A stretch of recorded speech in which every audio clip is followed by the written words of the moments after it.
Baik,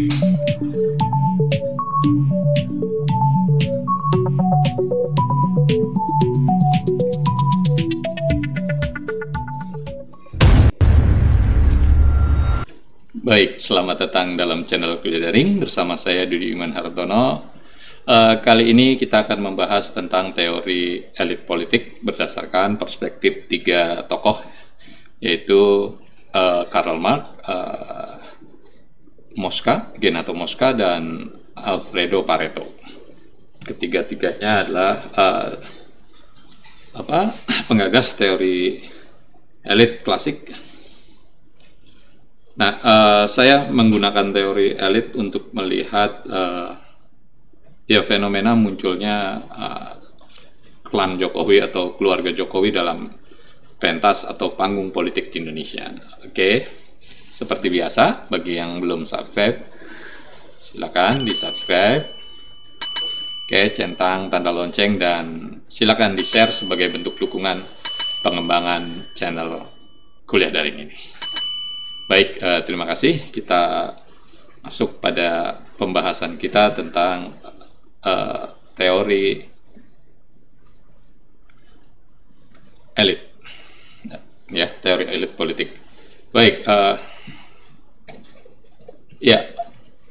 ada satu ungkapan terkenal dari Karl Marx yang mengatakan bahwa tidak ada satu kaum yang mau menyerahkan kekuasaannya secara cuma-cuma, atau tidak ada satu bangsa, tidak ada satu golongan yang mau menyerahkan kekuasaannya secara gratis, apalagi jika kekuasaan itu kemudian mengakibatkan kesulitan bagi dirinya gitu. Nah, ini postulat ini menjadi dasar bagaimana kemudian para elit ini berusaha mempertahankan kekuasaannya, mereproduksi kekuasaannya, termasuk melalui politik dinasti yang kita bahas pada sesi-sesi sebelumnya. Nah, Marx memandang elit adalah sekelompok orang yang memiliki kekuasaan dan kendali yang signifikan terhadap negara dan perekonomiannya.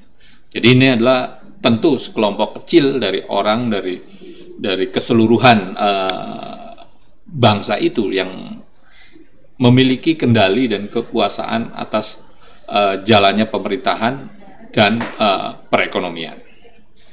Ya, penting bagi Marx untuk mengedepankan masalah perekonomian karena kita tahu basis teori Marx adalah determinasi ekonomi. Gitu.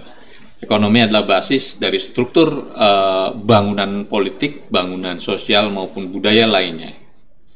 Jadi model ekonomi yang akan menentukan, yang akan mencerminkan seperti apa bangunan politik dan bangunan sosial di masyarakat sebuah negara, kira-kira gitu. Oke, lantas bagaimana kemudian elit itu terbentuk? Marx memberikan beberapa catatan. Yang pertama adalah evolusi ekonomi. Ya. Jadi cara produksi masyarakat itu mendorong munculnya elit baru. Gitu. Ya, transisi dari feodalisme ke zaman kapitalisme gitu, seiring dengan revolusi industri, pertumbuhan industri, ya, menghasilkan kelas baru yang namanya kelas bourgeois, gitu. Menggantikan elit sebelumnya yaitu kaum feodal. Kaum feodal ini ningrat, gitu. Kaum bourgeois ini ya pengusaha, gitu.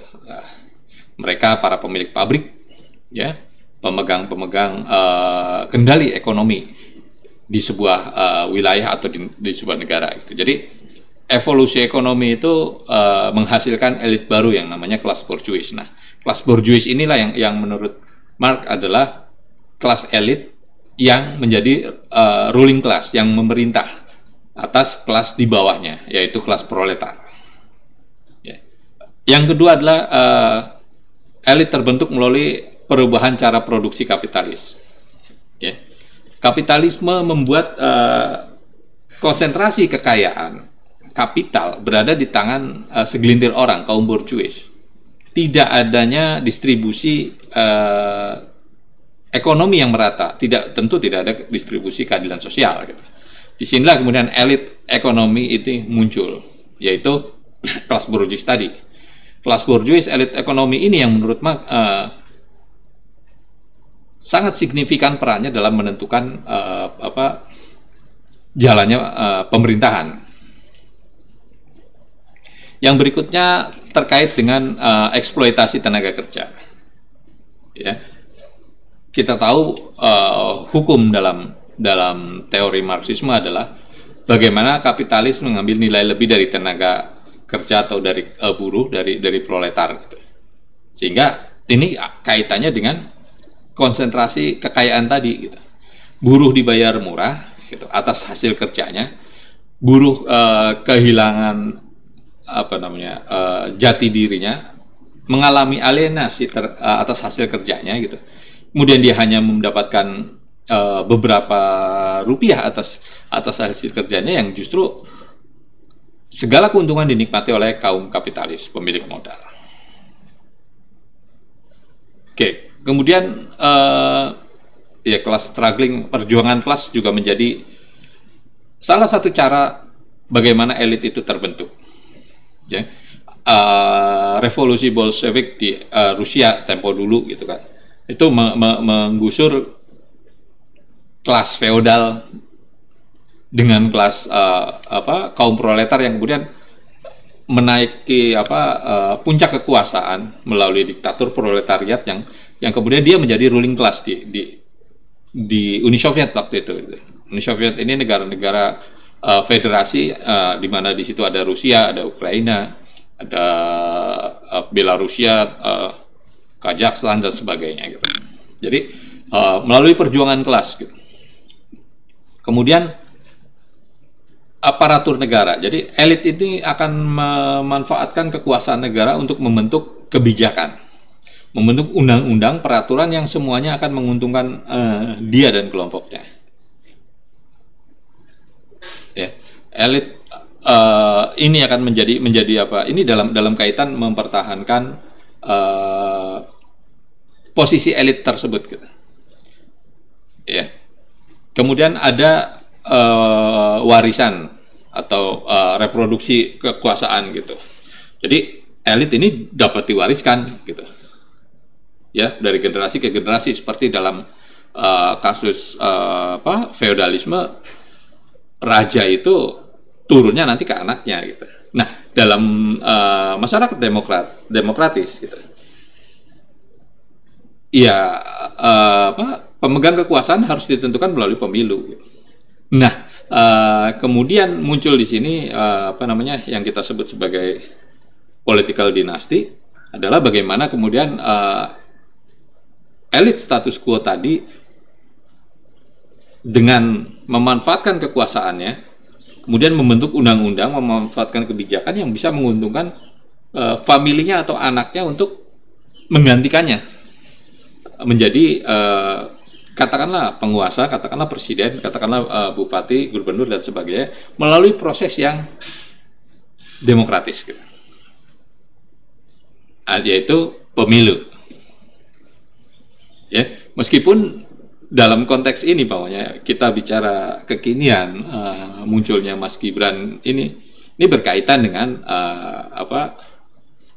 bagaimana kemudian Pak Jokowi mereproduksi kekuasaannya menggunakan aparatur negara tadi, memanfaatkan kekuasaannya untuk membuat sebuah peraturan atau kebijakan, atau mengubah peraturan atau kebijakan yang dapat menguntungkan dia dan keluarganya. Nah, itulah 6 paling tidak catatan dari perspektif Marx yang bisa menengarai bagaimana suatu elit terbentuk di sebuah negara, gitu. Nah, kalau kita melihat struktur masyarakat dalam perspektif Marxisme, kita akan mengetahui bagaimana masyarakat yang paling banyak itu kan kelas proletar, kelas paling bawah, gitu. Di atasnya yang ada yang namanya kelas menengah alias pengusaha, ya.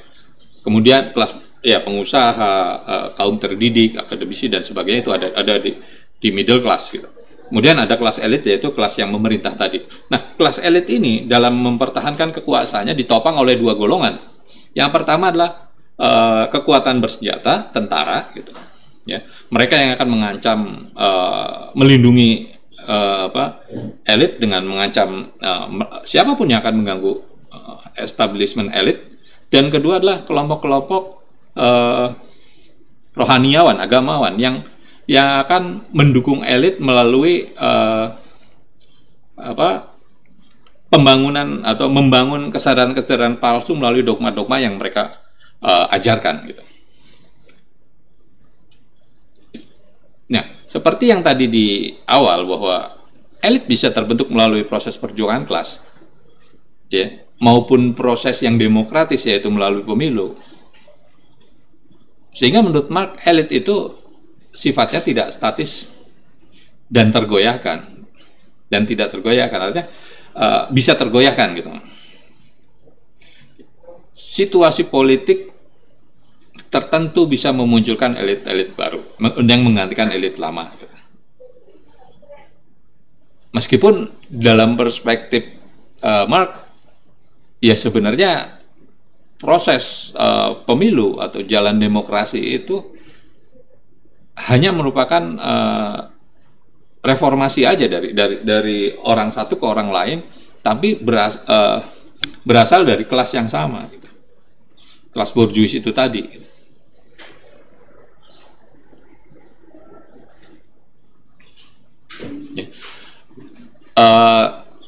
Konflik bersenjata namanya, gitu kan, biasanya terjadi antara kelompok-kelompok dalam memperebutkan akses sumber daya, gitu. Sumber daya ekonomi tentu saja yang paling utama. Ya. Sementara dalam perspektifnya Marxisme, pergantian elit itu harus melalui perjuangan kelas, di mana kelas borjuis itu nanti yang digantikan oleh kelas proletar. Kelas proletar ini yang akan memimpin, gitu. Tidak lagi menjadi bagian dari kaum yang tertindas tadi. Nah, kalau itu tadi Marx, gitu. Sekarang kita lihat bagaimana Vilfredo Pareto, gitu. Jadi Pareto pun sama sebenarnya, dia mengungkapkan bahwa sejarah manusia ini pada dasarnya adalah sejarah pergantian elit, ya, secara terus-menerus dari satu masa ke masa, gitu. Kita lihat naik turunnya elit kekuasaan dalam cerita babat tanah Jawa, ya, klan keluarga raja tertentu digantikan keluarga raja baru dan sebagainya. Itulah fenomenanya yang muncul dalam sejarah peradaban manusia, kata Pareto, gitu. Ya. Nah, Pareto melihat bahwa sekelompok orang yang disebut elit itu mempunyai kualitas yang diperlukan dalam kehidupan sosial dan politik. Mereka ini yang mampu menjangkau pusat kekuasaan. Mereka yang berhasil menduduki jabatan-jabatan tinggi dalam kekuasaan, dalam lapisan sosial masyarakat, gitu. Ya, tadi ya mulai kepala desa, camat, bupati, wali kota, gubernur sampai presiden, itu adalah jabatan-jabatan struktural yang kemudian bisa mereka menjadi ruling class di sebuah wilayah. Jadi masyarakat itu menurut Pareto ada yang namanya masyarakat maksudnya elit dalam sebuah masyarakat. Menurut Pareto ada dua. Ada yang elit yang memerintah, governing elite, gitu. Yang kedua adalah non-governing elite, ya. Elit yang memerintah jelas tadi ruling mereka yang berada pada struktur-struktur jabatan kekuasaan di sebuah wilayah atau di sebuah negara. Nah, siapa elit yang tidak memerintah? Ini adalah bagian dari kelompok borjuis secara umum. Mereka adalah para pengusaha, gitu. Mereka memang tidak punya kekuasaan langsung, tapi mereka punya campur tangan yang signifikan dalam mengubah kendali permainan, gitu. Contoh yang paling mutakhir adalah bagaimana Elon Musk, ya, yang sebelumnya secara tegas mendeklar bahwa dia ya boleh disebut anti Israel. Kemudian dia harus menarik ucapannya dan berbalik mendukung Israel. Kenapa? Karena dia ditekan oleh kelompok elit non pemerintah ini. Siapa? Para pengusaha. Para pengusaha yang pro terhadap Zionisme kemudian menarik iklan-iklannya dari Twitter. Dan mereka tentunya pengusaha-pengusaha besar yang menanamkan ya puluhan juta dolar dalam beriklan di Twitter. Dan ketika iklan itu ditarik, ya akan menimbulkan kesulitan bagi Elon Musk gitu. Sehingga jalan yang paling realistis bagi dia kemudian adalah berbalik mendukung Zionisme. Nah, di Indonesia pun sama gitu. Dalam kontestasi politik yang proporsional terbuka ini, kita mengenal istilah bohir gitu, para bandar yang mendanai pengusaha-pengusaha cukong yang berkontribusi dalam penyediaan dana kampanye umpamanya gitu.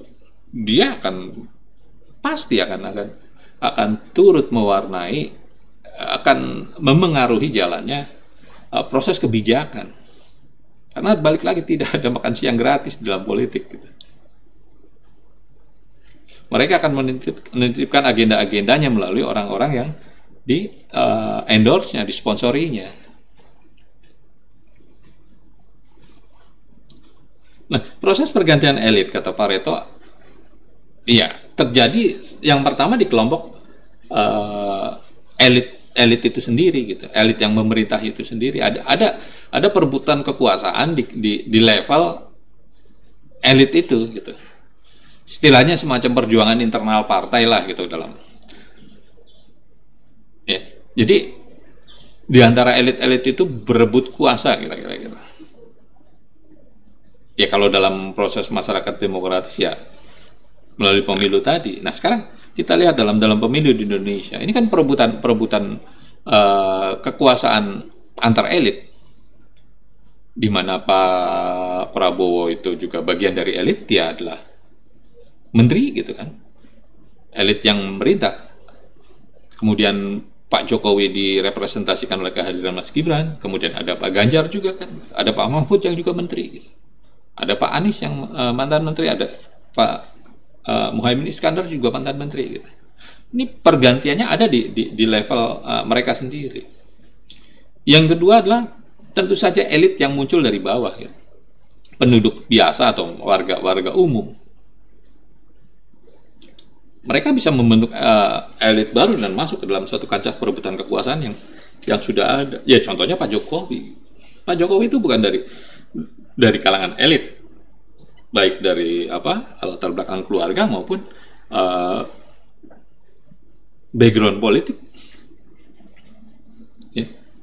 Dia pengusaha lokal, pengusaha daerah, kemudian menjadi anggota partai politik, kemudian menjadi wali kota, kemudian terus naik jadi gubernur sampai ke presiden gitu.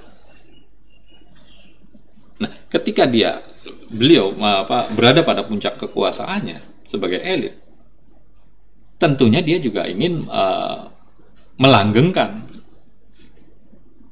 kuasa elitnya tersebut melalui jalur politikal dinasti, melalui jalur yang dalam tanda kutip resmi, yaitu pilpres atau pilkada atau pemilu.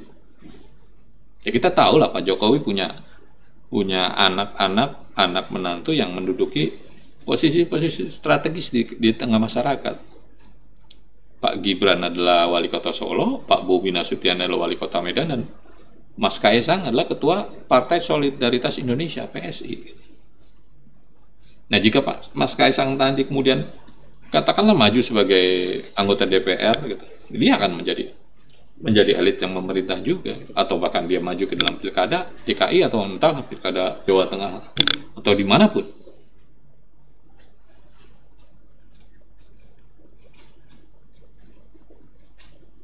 Nah, bagaimana kemunculan dan kemunduran elit? Kalau kata Pareto, kebangkitan dan kemunduran elit itu terjadi dalam dimensi waktu yang berbarengan. Ya ada yang naik, ada yang turun lah kan gitu. Nggak mungkin dua-duanya naik atau berbagi kuasa gitu. Nah, ada dua tanda yang bisa menunjukkan bahwa elit sedang menurun. Yang pertama, kata Pareto adalah ketika elit menjadi lunak, menjadi lembut, lebih manusiawi gitu. Ini akan tanda-tanda bahwa dia mulai meredup. Yang kedua, kehilangan sifat rakus, kehilangan sifat tamak terhadap harta benda orang lain, tapi lebih cenderung meningkatkan agresivitas dalam melakukan perampasan yang melanggar hukum. Ini dua gejala yang menurut Vilfredo Pareto bisa ditengarai bahwa elit tersebut sedang mengalami kemerosotan. Ya, satu, menjadi lunak, kedua, kehilangan sifat rakus. Jadi elit itu menurut pandangan Pareto itu ya harus bersifat keras untuk mempertahankan kekuasaannya. Dan tidak ada elit yang tidak rakus, kata Pareto gitu. Karena bagaimanapun dia akan berusaha mempertahankan privilege-nya sebagai elit.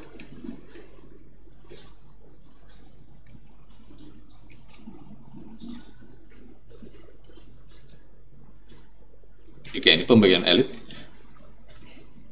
Nah, ada dua tipe elit, kata Pareto. Mereka yang memerintah dengan kelicikan dan mereka yang memerintah dengan cara paksa. Ini dalam perspektif Pareto, elit nggak ada benernya. Jadi menurut Pareto dalam upaya melegalkan atau merasionalkan penggunaan kekuasaannya, elit-elit itu melakukan derivasi atau penyerapan atau biasanya dalam melalui pembangunan atau membangun mitos-mitos tertentu untuk mengelabui masyarakat guna tentu saja memperalatnya. Ini berkaitan dengan false consciousness, kesadaran palsu. Elit ini akan berusaha membangun kesadaran palsu, membangun mitos atas dirinya gitu. Mitos bahwa dia adalah pemimpin yang merakyat, dia adalah pemimpin yang sederhana, dia adalah pemimpin yang visioner, dia adalah keturunan dari raja-raja yang hebat dari zaman dulu, dia adalah keturunan atau keluarga dari para pahlawan dan sebagainya. Itu adalah mitos-mitos yang dibangun oleh elit dalam rangka membangun kesadaran palsu bagi terhadap masyarakat gitu. Nah, ini poin pertama yang menurut Pareto dilakukan oleh elit, memerintah dengan kelicikan tadi, ya, melalui pembangunan atau penggunaan mitos-mitos. Ya tentu saja melalui media gitu, sihir media massa yang digunakan dalam kaitan ini. Yang kedua, ya memerintah dengan tangan besi, dengan otoriter seperti halnya di zaman Orde Baru dulu. Pemilu ada, tapi pemenangnya sudah diketahui jauh-jauh sebelum pemilu itu dilaksanakan gitu kan. Nah, itu konsep-konsep yang digagas oleh atau pandangan Pareto tentang elit. Nah, kemudian ada juga tokoh Italia lainnya, Gaetano Mosca, ya, yang menyebut bahwa ya, dalam sebuah masyarakat dalam kurun waktu kapanpun selalu ada dua kelas yang memerintah dan kelas yang diperintah gitu. Kelas pertama tentu saja yang memerintah adalah jumlahnya lebih sedikit daripada yang diperintah, ya. Kelas yang memerintah punya kekuatan politik, punya privilege, sementara kelas yang diperintah dalam jumlah besar tadi harus tunduk pada aturan yang dibuat oleh kelas yang memerintah.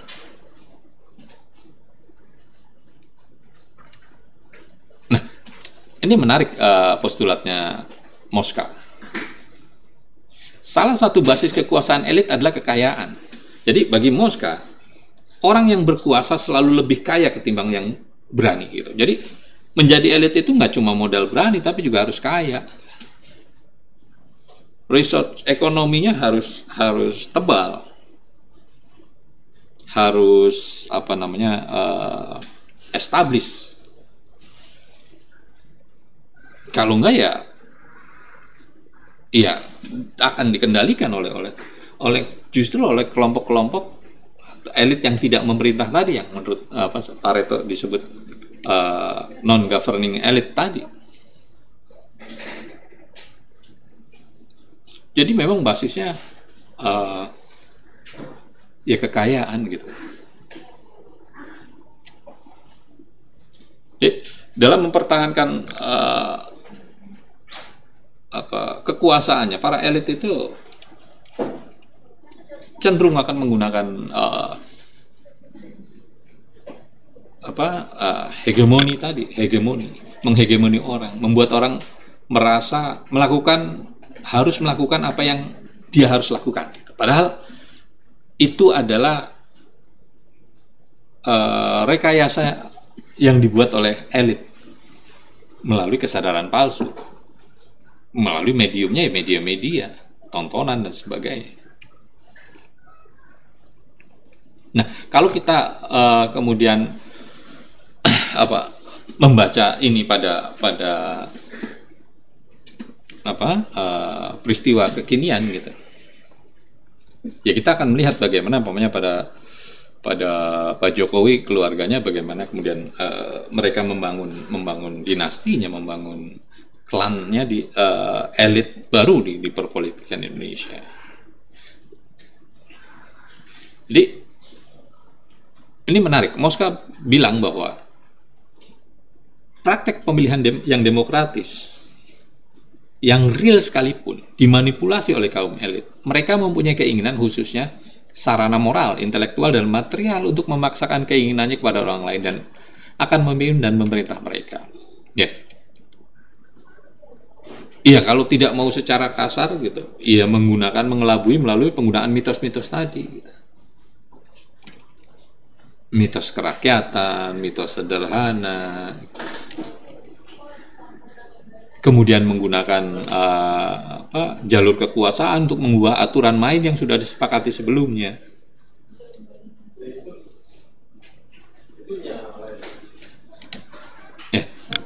Bagi Moska kemudian elit ini punya kelebihan dalam skill keorganisasian, katanya. Itu adalah kunci bagi kekuasaan elit, bukan pada keunggulan moralitas atau intelektual, nggak penting gitu. Dan kita tahu lah bahwa secara intelektualitas Pak Jokowi diragukan gitu.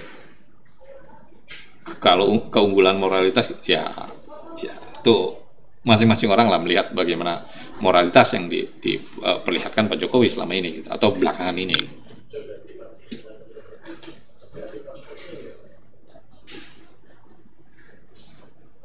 Nah, iya, balik ke pembahasan tentang Pak Jokowi dalam elitisme Pak Jokowi dari panggung politik Indonesia.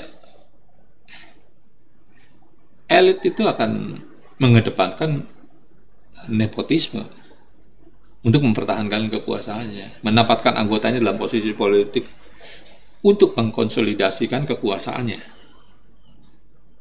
Ya kita udah tahu lah gitu kan. Beliau menempatkan anak-anaknya di posisi penting gitu. Ya, balik lagi meskipun itu melalui cara yang demokratis gitu. Kemudian kedua, ya reproduksi kekuasaan elit. Reproduksi kekuasaan elit ini ya melalui politik dinasti untuk membangun dinasti politik. Mengkonsolidasikan kekuatan dirinya dan ekonomi gitu, dengan cara mereproduksi kekuasaannya melalui panggung yang demokratis, yaitu pemilu.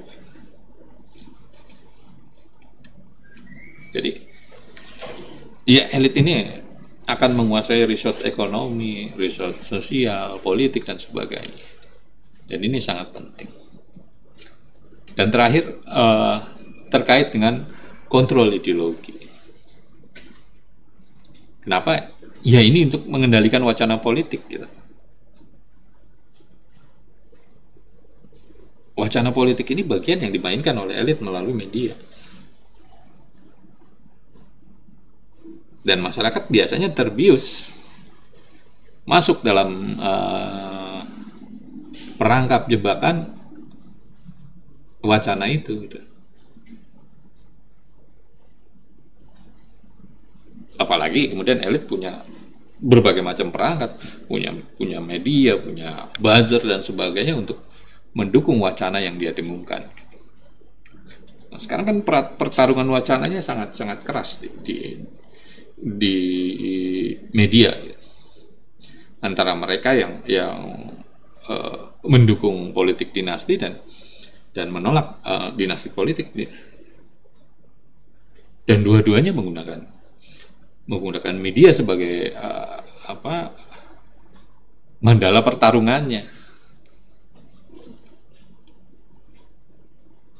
Jadi balik ke postulat awal bahwa tidak ada satu kaum pun, tidak ada satu elit pun yang akan mau menyerahkan kekuasaan secara cuma-cuma. Mereka akan berusaha mempertahankan kekuasaannya melalui jalan apapun.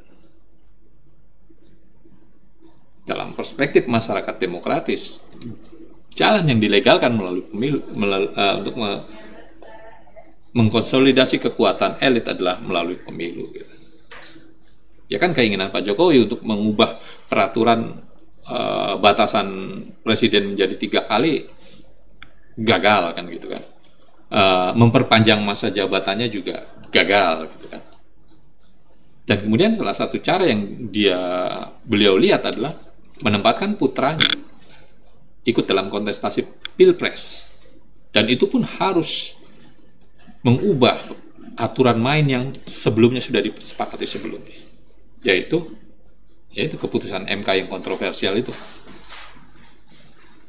Nah, itulah yang terjadi pada proses politik di Indonesia terkait dengan keluarga Pak Jokowi. Baik, terima kasih telah menyaksikan channel Kuliah Daring.